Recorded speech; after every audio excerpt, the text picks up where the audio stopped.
one more round with each side. So mechanically now you know how to do it. Starting with the left leg again.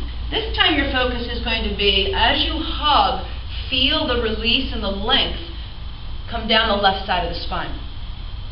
So mechanically it's the same thing. The knee hugs to the left nipple line. The massage is on that descending colon. And yet when you're hugging that left knee in, feel the length away from the head, down the left side of the spine, around the curve of the left glute as you exhale and hug, and then releasing the hug, feel the length remain on the left side of the spine.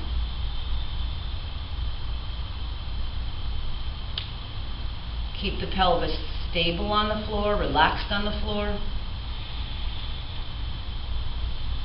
After that fifth one, you'll release, clearing breath, and then repeat on the left side, the right side, excuse me.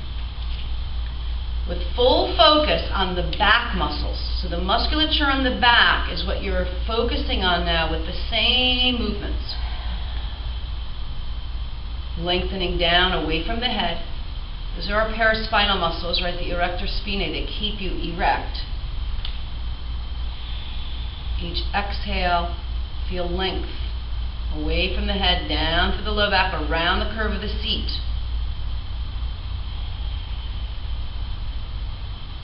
And then release that, clearing breath.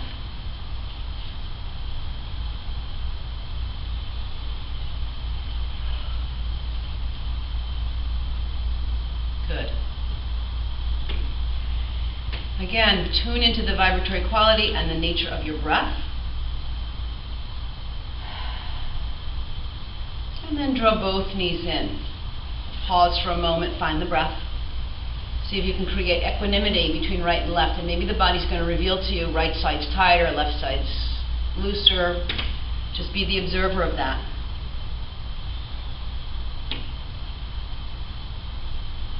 And then you can either roll to your side to sit up or rock yourself straight up, depending on what you feel today.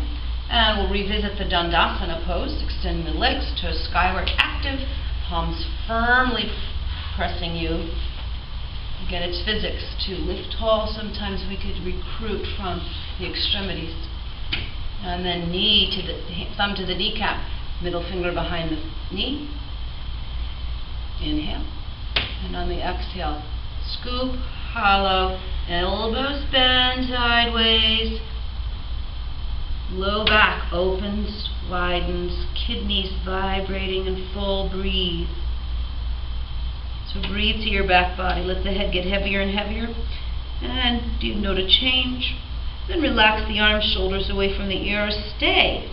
Keep the belly drawing in without straining. So there's no choking off or pinching off from the breath. That's excessive effort. Just let the spine curve softly. Charge through the heels, toes skyward or back towards your head. Note if there's any difference there. Last breath, exhale, draw the navel to spine. And then slowly in breath, stack the bones one by one, telescoping the spine up. Great. So starting with we'll start with the left leg. You're going to take your hand behind and bend the knee, grab the shin, and lovingly place it out to the side. You can use your hands behind you. You're going to lift your hips and you're going to scooch, which is going to draw this left knee out to the side. Good. And then keep this leg. So now if there's any tightness in the hamstrings, you can point the toes of the straight leg. Good. Turn the body. So using above the waist to turn the body, and aim the heart towards the bent knee the way it's pointing. So you're twisting to the left. Find your breath. This is too easy. Charge the right heel, toes skyward. Either way, the straight leg is active. Reach your right hand to the left kneecap. And then wrap that left arm behind you, tap roots. So plant the left hand and then grow tall. Charge the right leg, breathe. As you breathe, the restrictions will be revealed. You're going to lean back until your right arm straightens. So some of you are already there because your bones are a little shorter. Lean back till your right arm straightens. Float the left arm out, up, and wrap it around. Maybe you can do a half a bind, taking the fingertips to the inner right thigh. If not, you can just keep it wrapped or replant. All right, now begin to breathe. This is into the rib cage. Breathe, relax shoulders. So it's as if you're leaning back slightly and leaning down toward the straight right leg. And then begin to ease the hand off. Let the hand slide off the left knee and continue to extend the right side of the body down toward the right foot. So you're leaning sideways. Release the right hand to the floor on the inside of the right leg. Maybe it's a straight elbow, maybe it's softly bent, maybe the forearm's on the floor. Keep dialing the navel to the left, and then let the head be free. Breathe.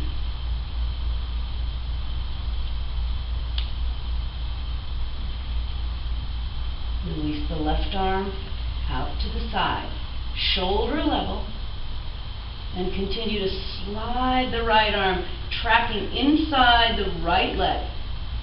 Left arm comes up to a T, the shoulder and wrist are in alignment.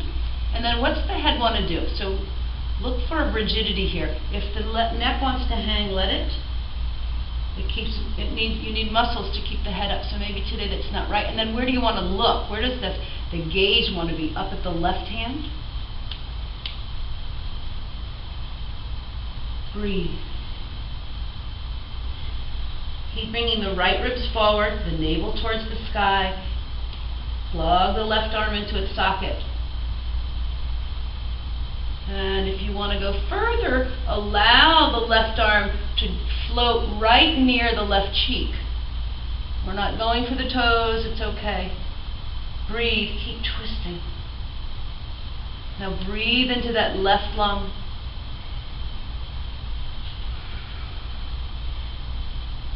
Lengthen the right side of the body. So it's as if you're trying to bring your right waist towards your right foot. One more breath. And then inhale, left arm first. Left arm raises skyward.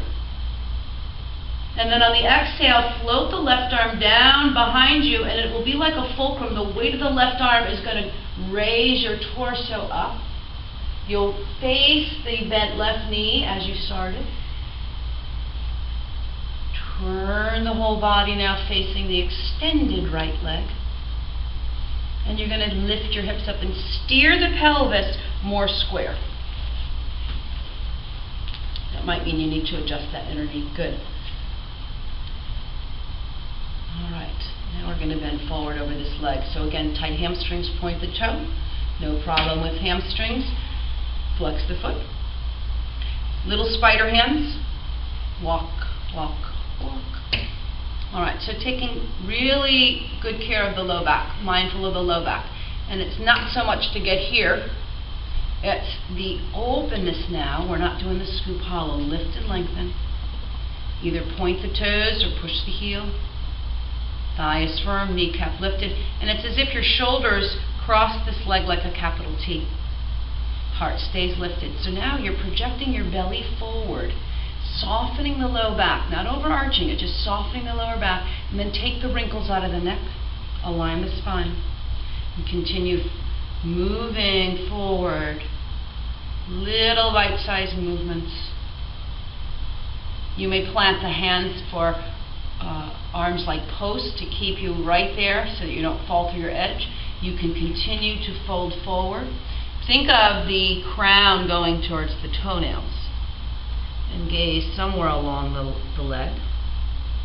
Those that are super flexible, you're probably already on your leg, and you can then clasp around the end of the foot if you so choose.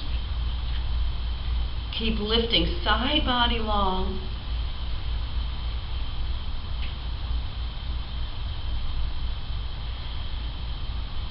And these are little tiny, internally, there's little micro movements going on, so keep tweaking the pose. 3 more breaths. Melt what's rigid. You don't want to feel that calcification, right? That rigidity anywhere in the body. So scan while you're breathing for any areas, that pockets that are holding or bracing against this. Again, it's a mechanism in your body that you should be grateful for.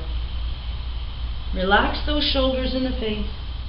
And then extending the arms if you bound by the foot, and you're going to walk yourself back. Engage the abs just enough to assist and support. Coming up. Good.